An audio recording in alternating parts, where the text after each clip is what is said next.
What's cracking, everybody? Money Smart Guy, Matt Sapali here. Hailing to you from Dallas, Texas, and welcome to another episode of the Millionaire Goals Podcast. And joining me in the studio today is my man, Milton Alvarez. We have a special guest today.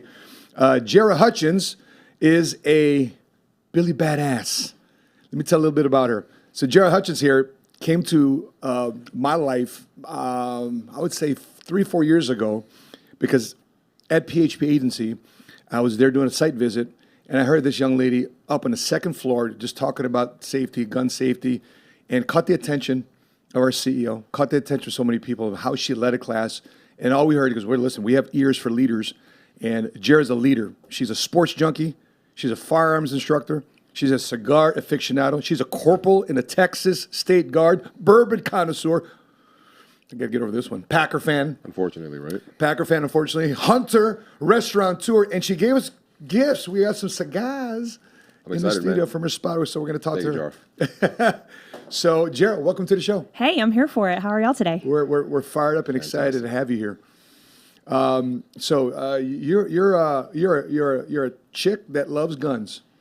I am, and listen, I don't appreciate the previous comments about my football team.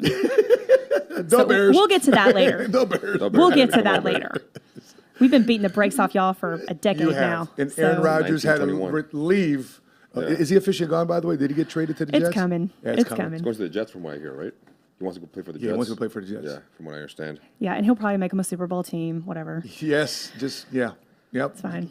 It's the irony is Favre went from the Packers to the Jets when he was leaving the Packers. Yeah. And now Aaron Rodgers is kind of following that same pathway.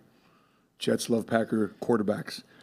But for sure. So talk to us about your love for guns and safety for women.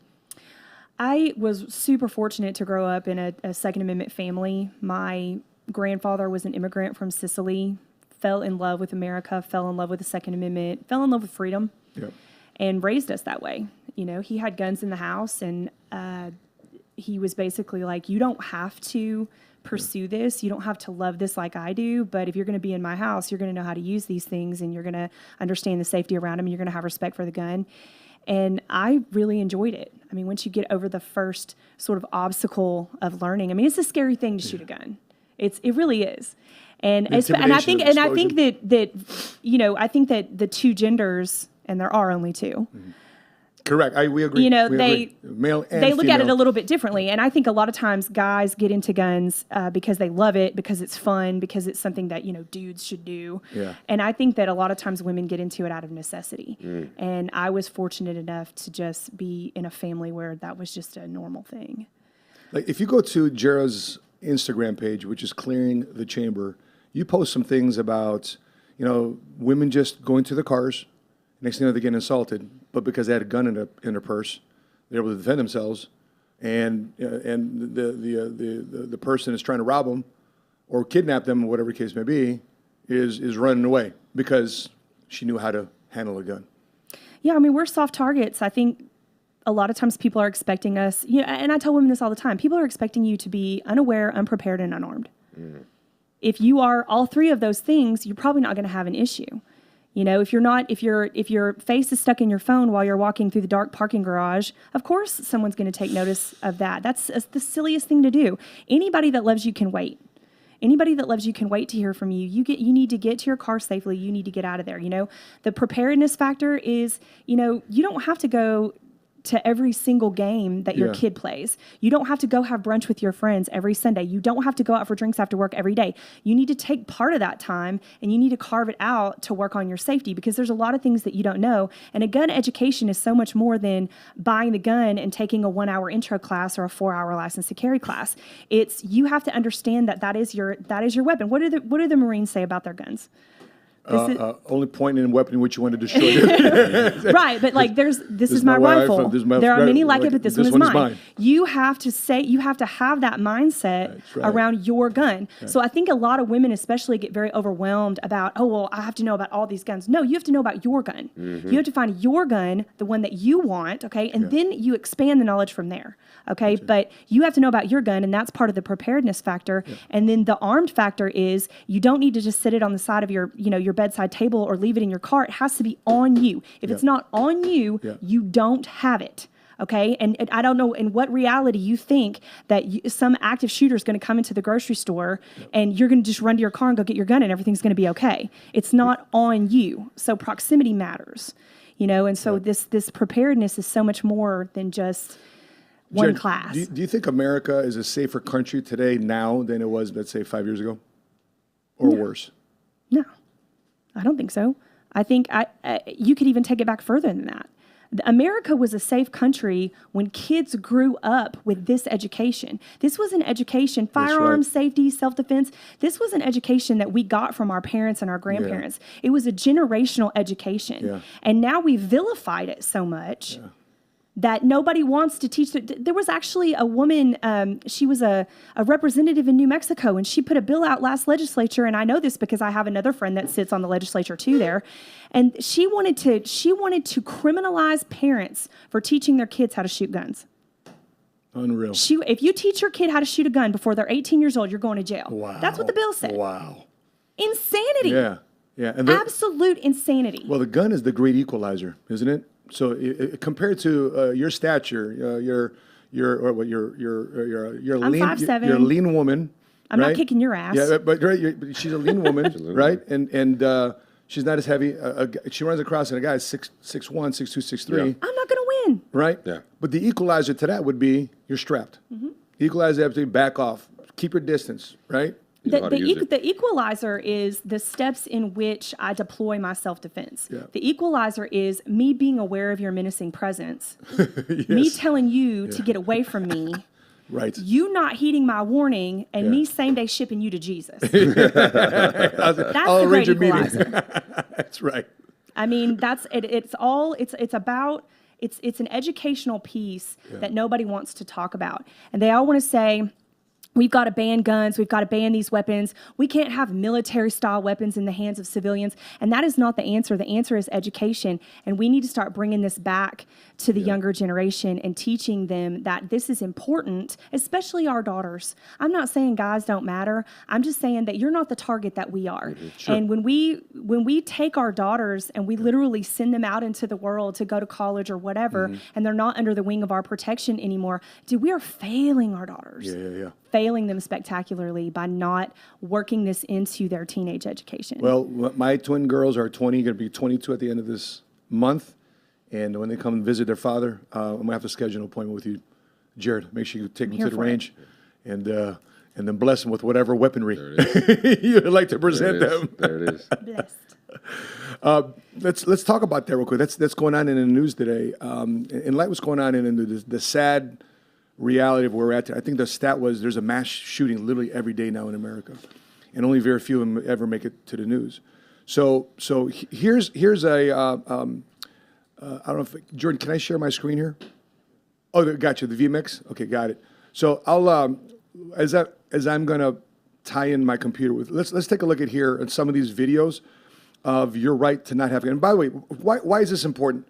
Listen, if why is this important to the Millionaire Goals podcast? Here's why it's important. It's all about freedom. This is the Second Amendment. It's interesting how the First Amendment says freedom of speech. Say what's on your mind. Let's debate. Let's have open discourse. Let's have a conversation. And the second thing they wrote was, but you better make sure you have a gun. But you better get a gun. Because you don't have a number one without a number two.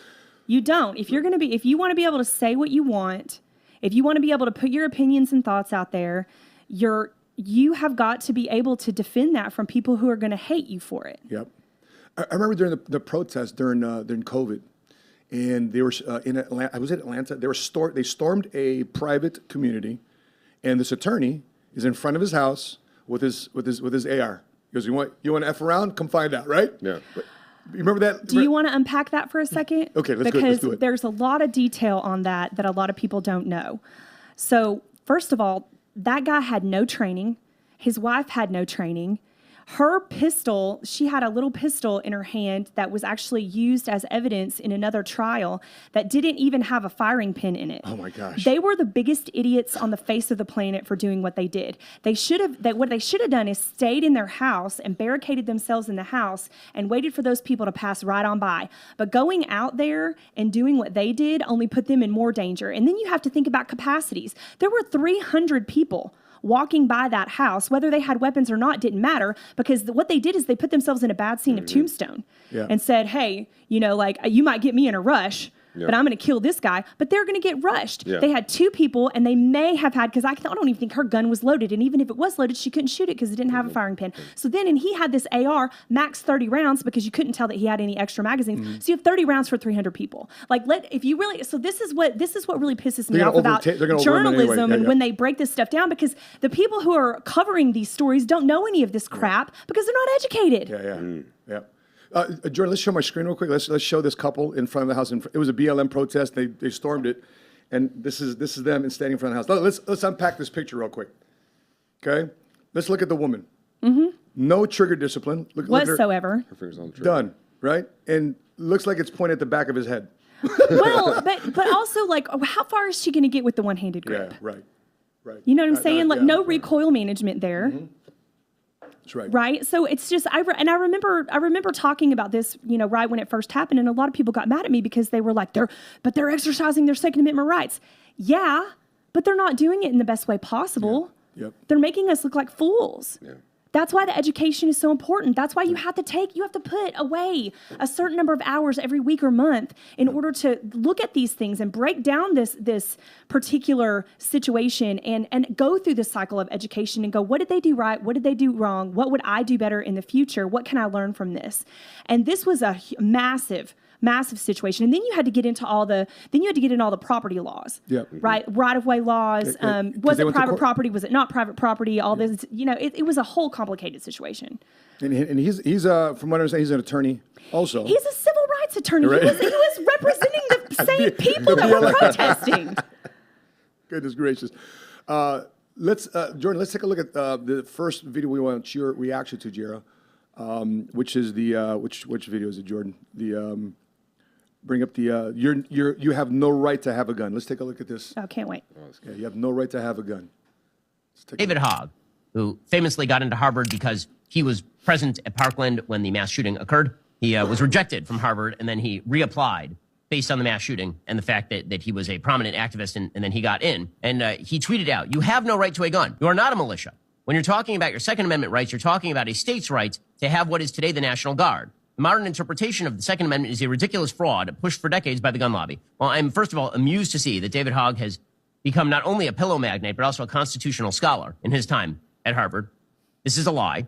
That's a lie. You do, in fact, have a right to a gun. And the militia is not, in fact, the nationally run National Guard. Militias at the time of the founding were, in fact, rather informal gatherings of people within the states, all of whom own guns in their homes. So he's just wrong on the facts about all of this. But my favorite thing about David Hogg. So for those of you that don't know us, you're watching the Millionaire Goals podcast for the very first time. Milton here was a former police officer. I served in the United States Marine Corps for 8 years. Jerah here, you're currently in the Texas State Guard. Yes. Okay. So you're looking at a panel here of people who are entrepreneurs, people that love God, people that love our freedoms, and in this case, one of the freedoms is being taken away from our Second Amendment rights. Your reaction to Ben Shapiro and that clip. I love how this kid thinks he's going to start a revolution against the Second Amendment when he can't probably start a lawnmower. Okay, so that's the issue here. And I follow him and I look at a lot of his stuff. He's so ignorant. I have a good friend who had 2 daughters that went to that same school during that same shooting. And do you know what he did? After Sandy Hook, he went to the school. He took his kids to the school and said, if this goes down here, this is what you do. And you know what he taught me? He taught them about escape. He taught them about concealment versus cover. He taught them, because since they can't take weapons to school, he said, this is the best education I can give you. And he defense. And he beat it into them. Quizzed them about it over dinner. All this stuff. And then the community turned against him because all the parents are like, you're scaring our kids, you're scaring our kids. Guess whose kids survived that shooting? His kids. Guess whose kids got other kids out? His kids. Wow. Okay? So you tell me, do you want to be like my friend's kids or do you want to be like David Hogg? You see what I'm saying? So yes, you do have a right to a gun, but you know what? There are people in this country and in this world that are going to get guns that shouldn't have them. Welcome to life. It is life. Being alive is inherently risky. And I'm not going to give up my freedom to be able to defend myself against people who shouldn't have guns. Right. I'm not going to impede people who should have guns in order for the small portion of people who are going to use them unwisely. Yep. But it all comes back to the education. You can literally round robin this thing all day long. You can beat around the bush all day long. You can argue all day long. And it's all going to come back to the fact that the people that don't want you to have guns are always going to impede your education. Yep. And they're never going to say you should be educated. So when I testified at the gun rights hearings at Brookhaven College in 2018, I testified before our House representatives. And I told them, and I'll send you my testimony. You can watch it later on. Yeah. It's like 3 minutes long. And I told them, I was like, I've gone back through every single one of your social medias for the last 2 years. That's a legislative cycle. Correct. And not one time have any of you, even those of you who have run on a Second Amendment platform, none of you have ever gone public and said to the citizens of your district, go get a gun education, go support your local gun range, go find a trainer and learn how to use a gun and get a ballistics education and learn how to use a holster and learn how to draw from that holster. Like, go take a doorways and corners class. None of you have done it because it's too politically controversial and you're wusses. You're freaking wusses because you won't come out and say it. Yeah. And then you won't, if I was to run for office, you wouldn't elect me because I would say it. Bam. And that takes all your power away and puts the power back with the people, and that's not what you want. What's your thoughts on this, Milton? I mean, you're a former cop. You're a guy that's strapped. You know, you love your weapons. I love my weapons. My wife loves her weapons. What's your thoughts?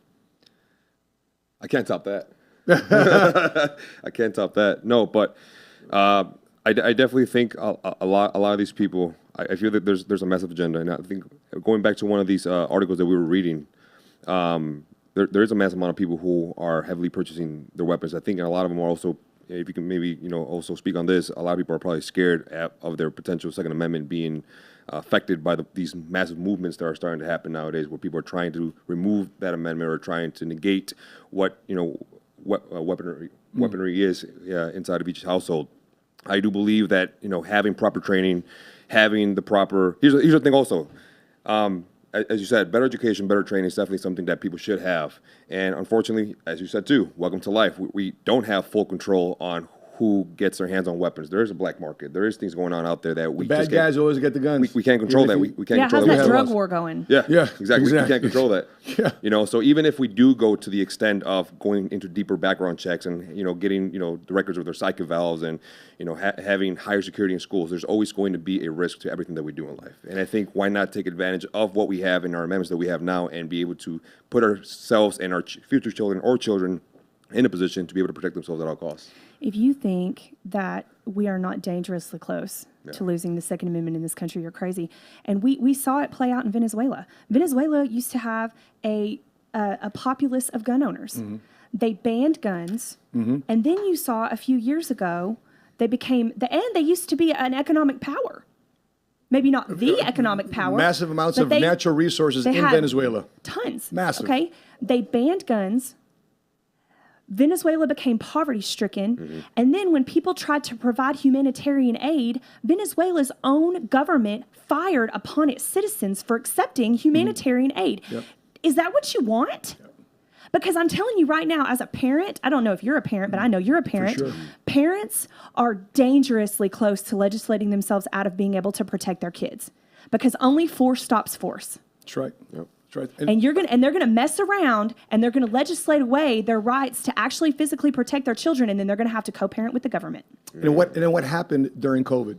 What became very, very, very valuable during COVID? Bullets, baby. Exactly. Bullets, baby. Nobody's talking about Second Amendment then. Because everybody, I mean, Gold and silver took a hike. It was bullets. Bullets. And I can't tell you how many people were hitting me up. Hey, can I buy some ammo off you? Absolutely the hell not. I've been telling you to buy bullets in bulk. Some of these people have been students of mine for 5, 7, 10 years. Yeah. I told you to start buying it in bulk. You didn't listen to me. It's like not listening to your financial advisor about your money. Yeah, and the market's crashing. Yeah.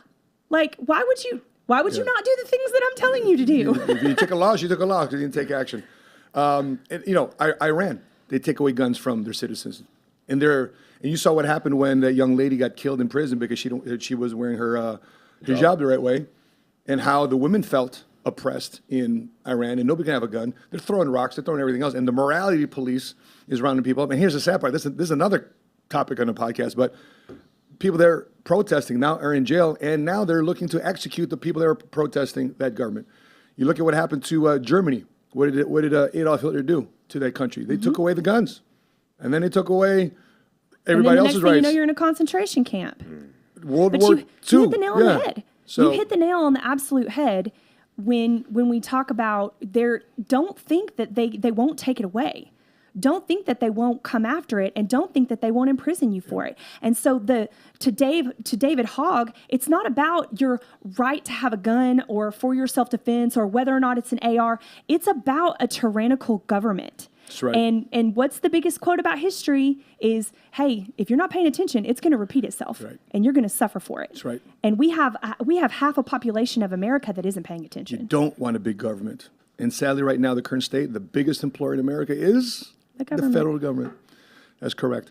Let's take a look at this next video. Why is it important to have your Second Amendment? Let's take a look at this clip. Does something like the Second Amendment here in the U.S. make sense? You're from the UK. Does it seem as crazy to you now? It never seemed crazy to me. I've been a 2A supporter since I was a teenager. And I think the 2A is more important than most Americans even realize, because I don't think it's just important for America and Americans. I think it's important for the globe. I think the USA's Second Amendment is a check against global tyranny, not just America, not just tyranny within this country, but globally. And I don't think most Americans recognize that it's that deep. And I also think it's funny, just look at the past century in Europe, the idea that Europeans can't understand how a government could potentially become tyrannical. That's crazy. You think if there's somewhere in the world where they would understand that, it would be in Europe. I don't think it's by accident that the USA has never had a dictator come to power or anything even close to it. We're getting close to it. We're getting close. We're getting close to it.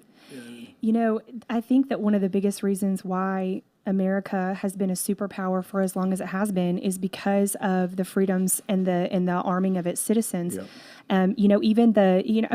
After World War II, we have a volunteer military. Yes, and we're volunteer military. And after Pearl Harbor, do you remember what the Japanese said? Behind every blade of grass in America, there's a gun. That's why they didn't. Exactly. That's why they chose Pearl Harbor, and they didn't take it even further inland. Yeah, is because they knew that they wouldn't just have to deal with our military; they would have to deal with us. Mm-hmm. Okay? The citizens, everybody. Yeah. Right? We go to another country, we don't have to deal with that. Yeah. Right? That's why people don't mess with us on our own turf. But they're starting to, because how many? I think that it's like 50% of the upcoming population of the upcoming generation isn't even fit for military service. Yeah, I mean, this generation right now doesn't even have gym class in school. I went to my kids' class. What period is your gym class? He goes, it's only on Thursdays. What are you talking about? It's only on Thursdays. Yeah, we had to go every day. Yeah, you're smelling after gym class halfway through the day because of gym class. I remember Mr. Novak teaching the boys in 7th grade, okay, this locker room smells. You guys smell. This is how you wash your body. Hail out to, shout out to Mr. Novak. That guy changed my life. Let's take a look at this next clip because our Biden, as much as we disagree with him, he says he's also a Second Amendment guy. Our president, here we go on this clip. I'm a Second Amendment guy. I have 2 shotguns. I don't think it means what you think it means. That guy is so lame. Oh my God, he's so lame. Didn't he say if somebody was trying to break in his house, he would just told his wife to just shoot 2 shots, shoot twice from the shotgun from the porch or something like that? Yeah. I was just telling this to my girls how disappointed I was after the Nashville shooting, how they asked Biden to come down and share some words in a very somber moment. in our country, where 3 Christian kids and 3 adults, teachers, were shot in the school. And he comes down with a happy-go-lucky attitude, talking about, I heard there's some ice cream down here. They told me to come down because there's ice cream. You like chocolate chip? Hey, buddy reporter, the best reporter in the country, man. Make some noise for this guy. It's a somber moment. You're talking about him down here from ice cream? And then the hearts and souls and thoughts and prayers are with the trans community. Listen to the trans community. Do what you want to do. Knock yourself out. But at that moment, it wasn't about the trans community. It was about 3 Christian kids and 3 teachers that got killed in that school. It wasn't to defend. Instead of defending the Christian community, they're defending who? The trans community. So it's. I was very disappointed in our leadership. I was too, and the only shining light in that situation at all was the incredible response. Michael Collazo, United States Marine, cop. Absolutely. And, I said, and I posted on my page, I'm like, the Uvalde PD needs to take notes on this. I mean, that was as perfect of a tactical response as I've probably ever witnessed on a body cam. And not waiting 30 minutes for orders. They just went right into the damn school. You just go. Strap up. You just go. That's what grown-ups are supposed to do. That's right. There is nothing more precious than children. Hello. And so body be damned, injury be damned, death be damned. Look, could you imagine a better way to die? For real. Because at some point in your adult life, you have to figure out what you're willing to die for. Yeah, for sure. Okay? I couldn't imagine a better way to die than in defense of children. I just couldn't. You die for a cause, you lay down as a coward. So no qualms, no hesitation, go in. Yep. Done. And you saw the body cams. They're clearing the rooms, boom, boom, boom, strategic, communicating, executing. But then you ask me, why do I need to take that doorways and corners class? Hello. What if you're a parent? Yeah. That happens to be there? Yep. What if the response is 10 minutes away, which could happen? What if that school doesn't have an SRO, which could happen? Yep. What if you're the parent in the pickup line? Yep. Well, you grab that gun and go. That's right. Yep. And you're not running back to your car. It's on you. You took that doorways and corners class, so you know what? You have a better chance of not getting your face shot off. Yep. Go get your kids. Go get everybody else's kids. That's what we do as grown-ups. We're supposed to protect kids. We're supposed to not hesitate and go in. And so this was a great response to a terrible situation, and then the president just bungled it. Bungled it. And the press secretary bungled it. Getting called out. Just so disappointed. And the rest of the world, that's why we got you. That's why we can talk about de-dollarization. That's why we can trade other currencies versus American dollar. That's why we can conspire to conspire. And then they know that they're influencing young people like David Hogg and these kids that are walking out in protest of firearms. They know that they're influencing them, and those are the people that are going to chip away at the Second Amendment. So we may not see it in our lifetime, but I'm telling you, it's in danger. Yeah. It's in incredible danger. So let me ask you a question, and this is for the women, men too, but mainly women out there who are watching you, who are listening to you, saying yes, I agree, I'm on board, nervous, but not knowing what the next step is. Who do they go to for self-defense? Who, where, what's your suggestion in that? What's the next step for these people? Before I answer that question, I want to put one more thing out. Yeah. I don't think that women understand how important it is for them to become voices on this subject, intelligent voices on this subject, because you can only say it's my right for so long, okay? You have to produce evidence, you have to produce reasons, valid reasons and compelling reasons why this is important. And I think that women don't really understand that physical protection of children lies more on us than it does on you. Do mothers not spend more time with kids? Yeah. Even whether it's a nuclear household, whether it's a single parent household, statistically, women are physically with their children more than the fathers. What a great point. So is it not incumbent upon us to make sure that we have the best chance of winning? Because are we not also the softer targets? We can be feminists all day and we can burn our bras all day long. But is it not incumbent upon us to realize that we are the primary caretakers of children? We are the weaker sex physically. And yet, this is the culmination here. Mm-hmm. So we have to take this seriously, and we have to become good partners in our marriages and in our relationships and in our co-parenting relationships, even with exes, because we have to protect these kids physically. There is videos all over YouTube of kids getting snatched up from their mamas. It happened in Fort Worth in 2018 in my neighborhood where I lived. In the broad daylight, this guy rolled up and snatched a kid that was holding her mom's hand walking down the street. Okay? So that's where we need to go to first, okay? Then we have to say, okay, now Jerah has convinced me that I need to go and get this education. What does it take? How do I do it? Where do I go? Okay? So, and it's not just about women teaching women. I get a lot of women that come to me that say, I just want a woman to teach me. Let me tell you something, honey. You're not going to get any real world experience if you only learn this from women. Gotcha. Okay? It's not going to be real because I'm not your predator. That's right. Right. Okay? 9 times out of 10, it's going to be a dude that's coming after you. So you need to train with dudes. Okay? I can help you out and I can start you out and I can take you pretty far, but I will help you vet further instructors that I've worked with that are really good that can help you. But you have to understand that this is a physical action. Okay? So it's going to be a painful thing to learn. You're going to get knocked around. You're going to get pushed around. You're going to have to draw that weapon and fire and you're going to miss.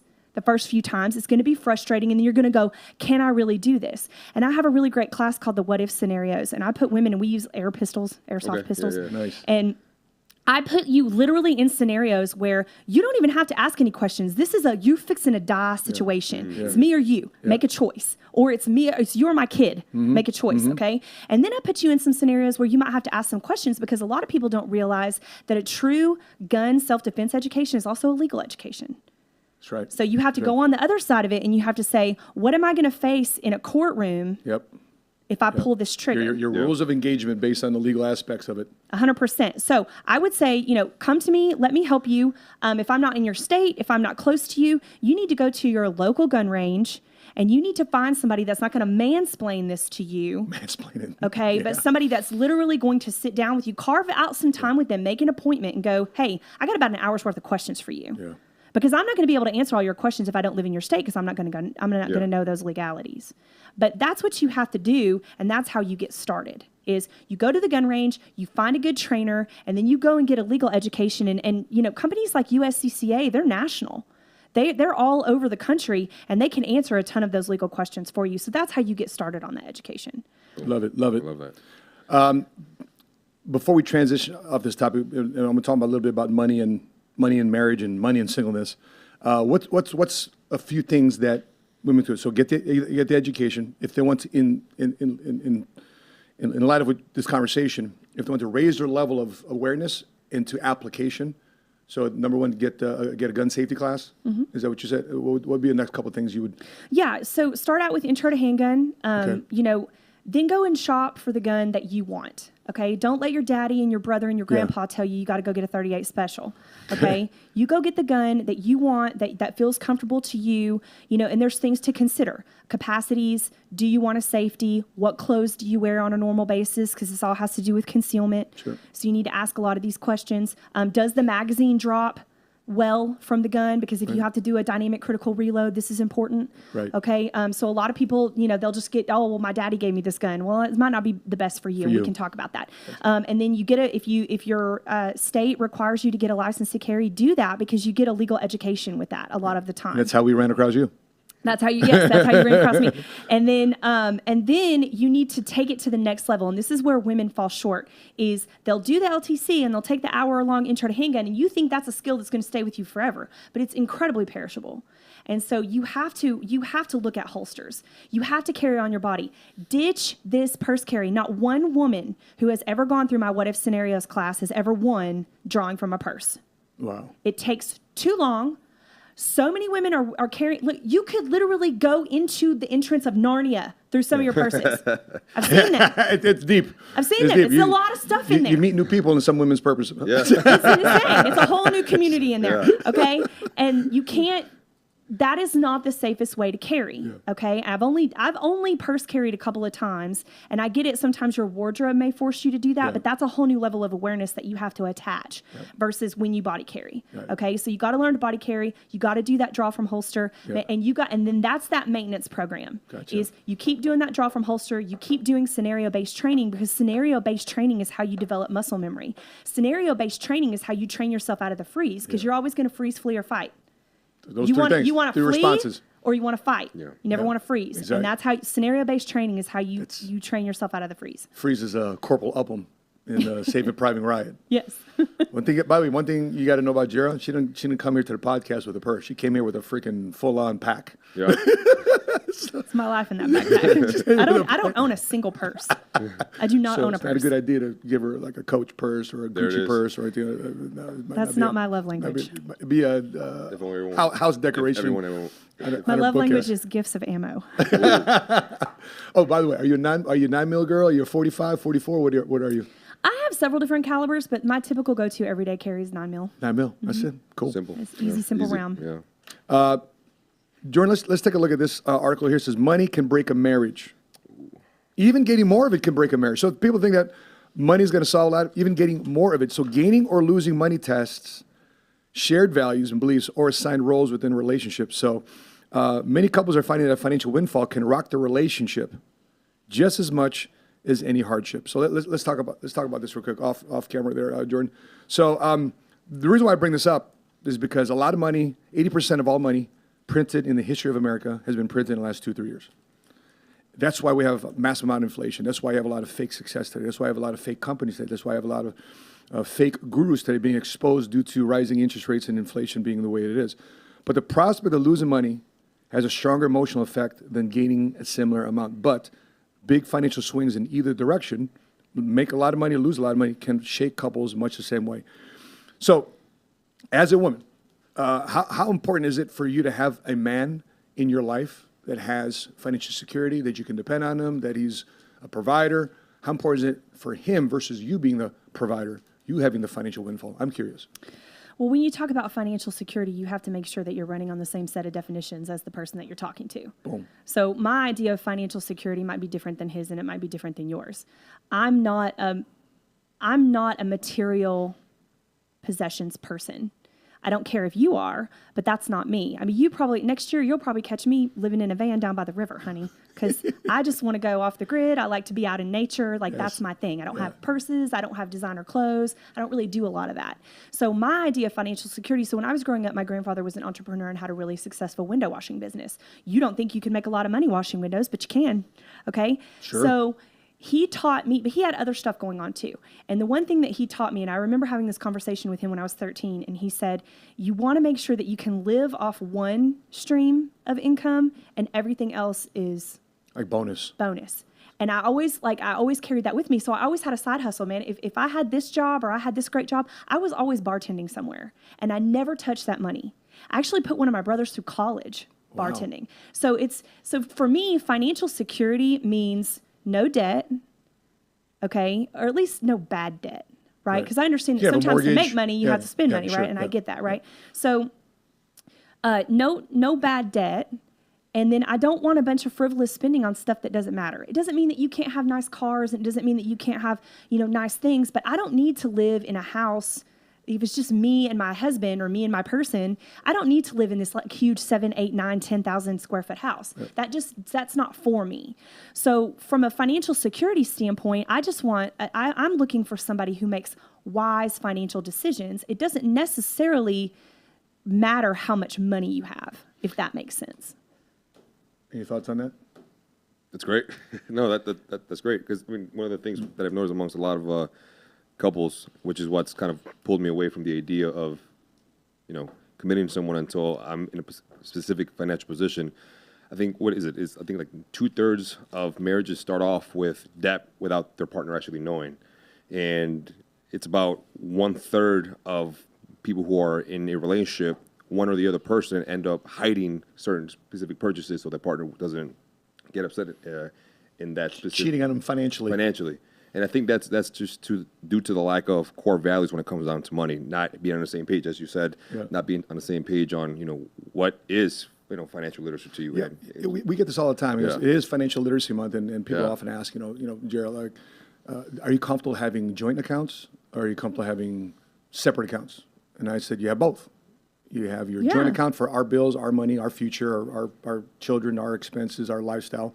But we have our own accounts. If you want to go out and buy some more ammo, knock yourself out. Because I will. Yeah. Stack it up. If I want to buy more cigars and and whiskey and whatever the case may be, Jordans, I will, right? That's our thing. But we have our money. We're working together for the same goal, which is sometimes a conversation that's not had previous to dating or getting married. No, absolutely not. And there's a book called like 99 Questions You Should Ask Before You Get Married or something. It should be like 120 questions because there's no self-defense questions in there. There's no gun questions in there.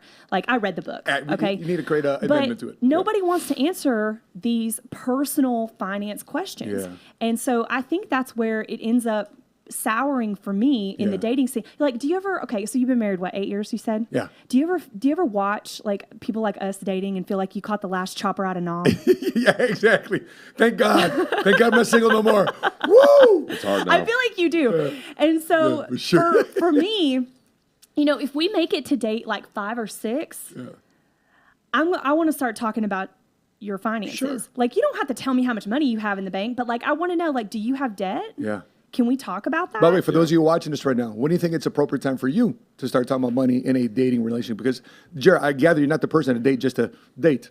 I'm not trying to waste my time. I want to know as soon as possible the situation that we are both in, right? And then we make a decision from there because I'm not marrying your bad debt. Yeah, right. I don't want it. So process it before we take the next step together so we can start fresh. Yeah, I mean, that's why the first engagement failed is because we didn't ask these questions, and then we bought a house together before we got married, and then I saw, because they're literally like combing through your whole life before they give you a mortgage, and I'm like, hey, I'm not okay with this. We need to figure out a plan to get you out of this debt, right? And he didn't want to do it. He wanted to buy a new truck. You're not buying a new truck. Now I'm the hag wife dumpster banshee that won't let him buy a new truck to all of his buddies, when really I'm just trying to make wise financial decisions here. Do you see? Did you have that conversation about cleaning your gun? He knew what he was getting into. Jordan, let's play a clip of why this guy chooses to be single. Oh, this is a funny one.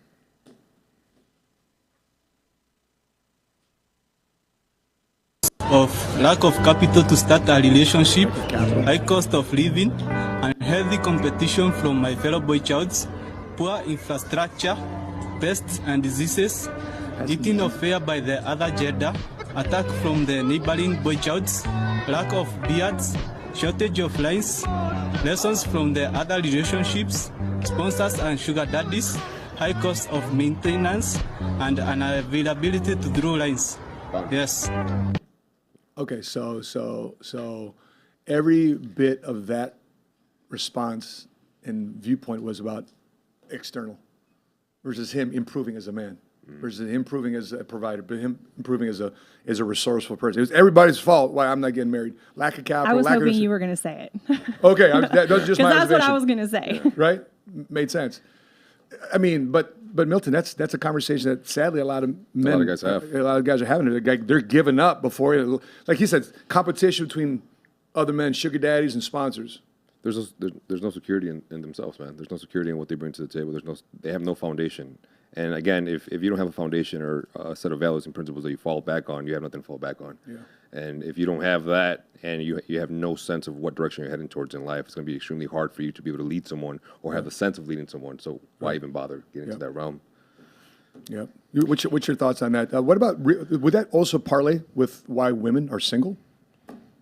Or is it different circumstances? If you started asking people why they were single, honestly, everybody would have to break that down to the half decade. Because if you're trying to tell somebody that you were never the problem, there were years in your life where you were the problem. And if you're not willing to admit that, you are still the problem. Yes, right. Okay. Self-awareness. And so I think that one thing that people constantly throw out there that I think is just a pipe dream is this idea of unconditional love. Okay. I think the only unconditional love that exists is between the father and us and between fathers and mothers and their kids. I think that's the only unconditional love that exists, because if you want to date me and if you want to be with me and you want to marry me, my love comes with conditions.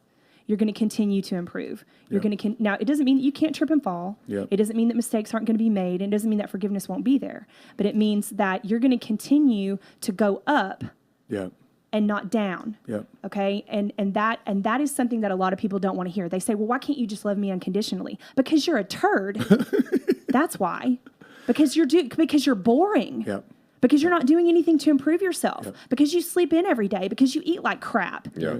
Right? Like, is it not, do I not get to demand that my partner go to the gym if I'm expected to go to the gym and look good? Yeah. Right? So why should I have to go date some fat guy that eats Doritos on his couch all day and plays Call of Duty? That's I right. shouldn't have to. But do you know how often I get shamed into that? Well, I'm a good guy and you wouldn't give me a chance. Listen, good guys should be by default. Nice guys, that should be the default. Yeah. Now what Gentlemen, makes you respect, interesting? etiquette, yeah. Now I want to know what makes you interesting. Fellas, she's dropping gems for y'all to pick up. What's going to separate you From everybody else. Because either you step up or you step down. It's you not do hard. nothing It's about not it. hard to identify when you're getting played. It's not hard to identify when somebody is lying to you and presenting themselves as something that they're not. Yeah. It's not difficult. If you dig a little bit, if you become a whole ass detective, you'll figure it out. It's not hard. And then you just say, no, this is not for me. Bye. What's if you can get not to share your whole playbook with us, but what's a immediate red? Let's say a couple red flags for you in the dating process. See if somebody's full of crap or not. I think that when you start, one of the questions that I always ask someone on a first or second date is, tell me about your best friend. I want to know who you surround yourself with. Good one. Tell me, I want to know the ins and outs of your best friend. How long have you known them? Yeah. What do you like to do together? Yeah. What do you talk about? Like, I want to know how you interact with the person who you consider to be your absolute best friend on earth. Great question. And if they say, oh, well, I don't know if I have a best friend, that's a red flag for me. You better have one. How come? Because that's who doesn't walk through life and connect with someone on such a cosmic level that you want to go on trips with them and you want to share your life with them and you want this person to be in your wedding and you want this person to be around your kids. If you can't connect that way with somebody, you're not going to connect with me. Wow. Yeah. It's not going to happen. But my question to Sheena is, who do you call when we get into an argument? That's a good one. Because I want to know if you're calling an ex-boyfriend, Yeah. a member of the opposite sex, another male shoulder that you're crying on, and you're talking about him. What is he doing? He's just waiting in the wings, like, oh, keep crying on my shoulder, baby, because Right? right. And she thinks, oh, he just cares about me. No, he's trying to get him. I think too many people wallow in pity of singleness, and I think singleness is a gift. I think it's a time to do things and start moving and, making goals and setting an example. And then I think that people will just, I've come to the conclusion, I'm not going to meet my person on a dating app. Preach. I'm not going to do it. It's not something, it's from what I'm looking for, something so specific. Yeah. That it's just, I don't think it's ever going to happen there. I'm not going to read somebody's profile and go, that's the one. And most people can't even use proper punctuation nowadays. Yeah. That's a turn off for me too. I'm like, no, I'm just not going to do it. And they're presenting their best face, their best self, their best edited photo, the best interests. And, right, you want to know who they are in the worst moments. For me, Yeah. I want to know who they are in the worst moments. Like, for example, business partnerships. I want to know how you act with money or act with our brand when things aren't going right for us as an organization. And that's your character. That's when your character is exposed. Let's move on to this topic here. Commercial real estate, and then we'll transition over to some. Actually, we don't have enough time for it. Let's go into some health and fitness topics here. Let's do it. You want to talk here about a couple things? Which one do you want to bring up first? Let's go with the Jordan. Let's go with the America's abysmal life expectancy record laid bare. That 1 in 25. Yeah, 1 in 5-year-olds today will not make it to their 40th birthday. Is there? So life expectancy Yes. is actually getting shorter. As time, as we progress. Actually, you know what? Let's show my screen here, Jordan. There it is. Let's take a look right here.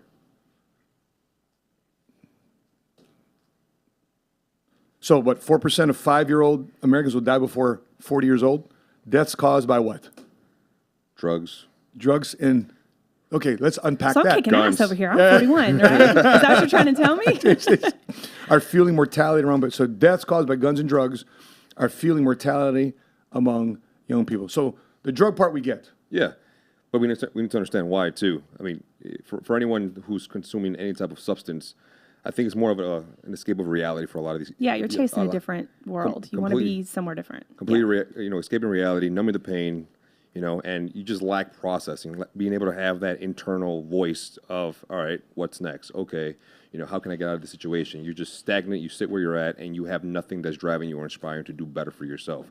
Your network also plays a massive role in that. If you're just surrounded by dudes sitting around, as you said, playing Call of Duty all day, just being online, utilizing social media to validate who you are as a human being, and you have emotionally absent parents or whatever the hell is going on in your household, and that's where you get your stance on, and you're going through some form of emotional or mental trauma, and drugs is one of the things that helps you escape your reality because you're not content with what you have going on. Of course, that's going to be one of the things you keep running to because you have no other things going on in your life. But then being able to, add into your life being able to add fitness, being able to add any type of physical movements, picking up hobbies, going to the range, working out, going hiking, finding different groups is what's going to allow you to be able to get out of that threshold that you're currently in. Because drugs is one of those things that could easily be avoided, but unfortunately, a lot of people have so much access to it. And again, a lot of people nowadays, man, they don't like their current realities. They don't like how things are moving, and a lot of that started happening, Matt, during COVID. We were stuck inside. We were stuck with yourself, with your family. And get out and start making new friends, man. Yeah. Let's look at this clip because this granny's kicking your ass.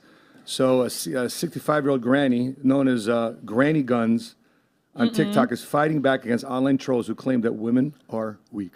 Let's take a look at this clip. Oh my goodness. Boom. Look at that, man. Look at them veins, man. My God.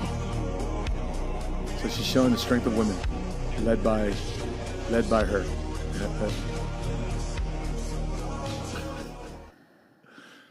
You see them veins, man? That's some inspiring shit right there, man. Well, isn't it true that women keep most of their bodily strength in the lower half of their body, and then men, it's usually that'd be a godly design, wouldn't it? Yeah, the lower half of their body. I don't understand.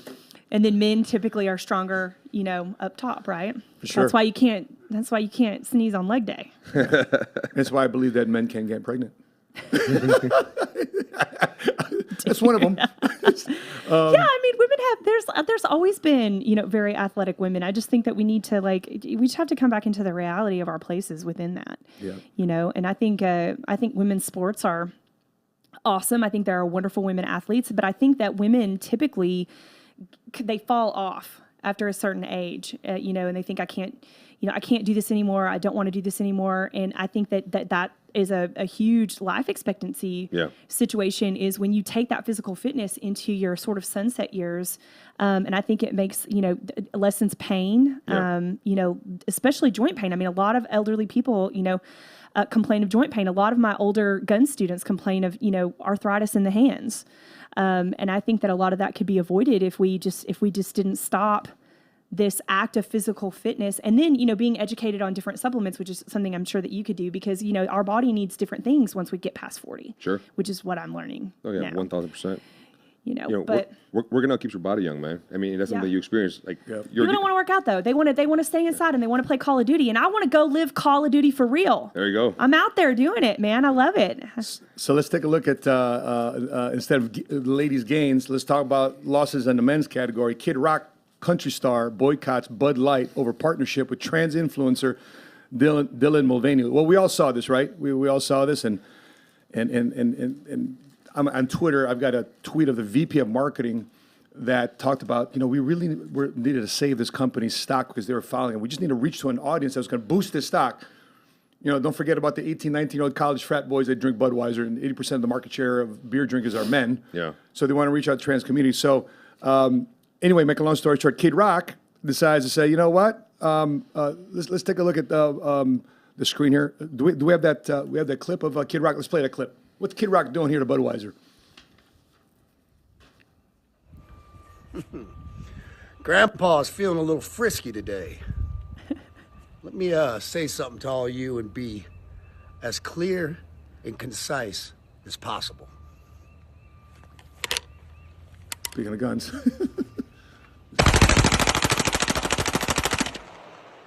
That's all awesome. Was he got an MP5?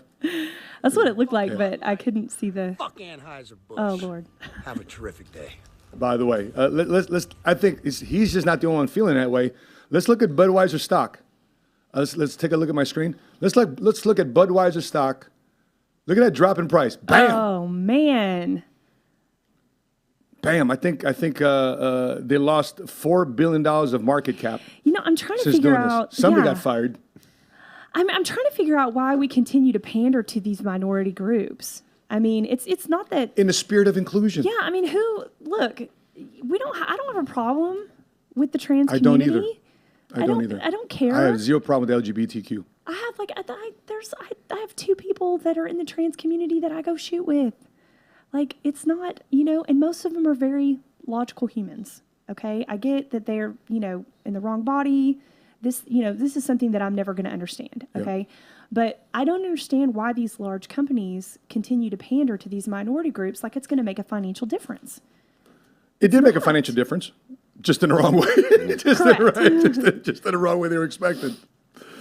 But anyway, there's a lot and of... you're taking literally the frat party of beers, and you decided that this would be the best course of action. Like, who is on your marketing team that thought this was a good idea? Just like Disney, they forgot who their customer was. Yeah. They forgot. I mean, right now, I don't want to take my kids to watch anything Disney for fear of having a scene that I've got to go home and explain now.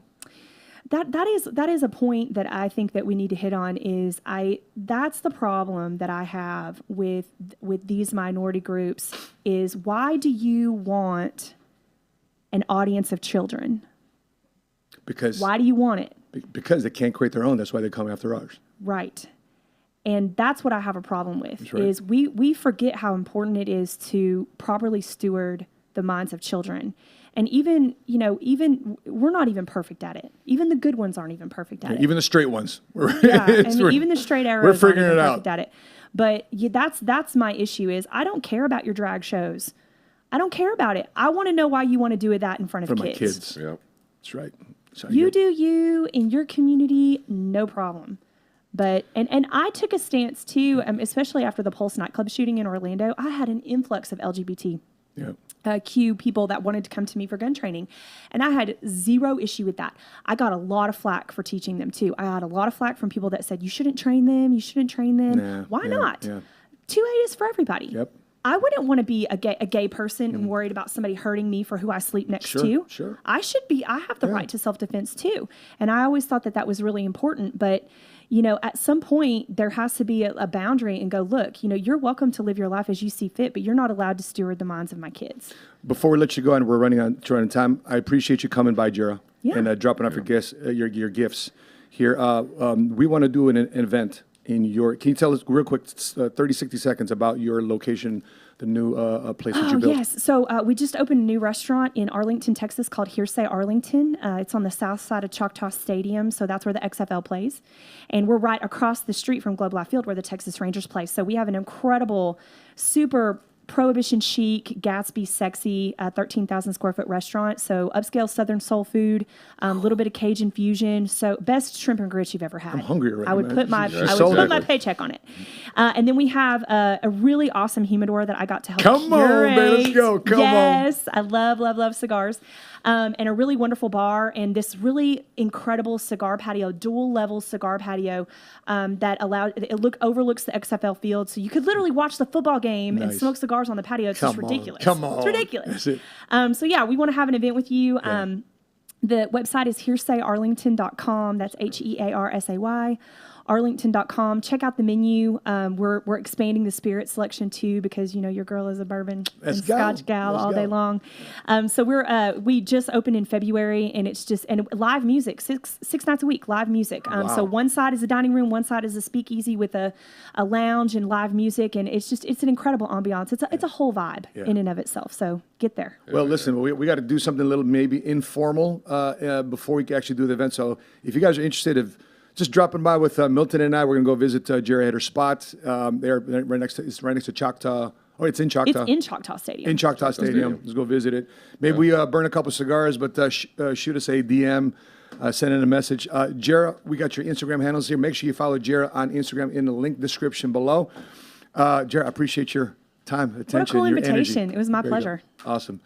That being said, if you're watching this episode, make sure you follow my man Milton Alvarez here, my trainer, my intense massage therapist. I was screaming yesterday. Good time, he was getting involved. Boy, he's getting his elbow up in there.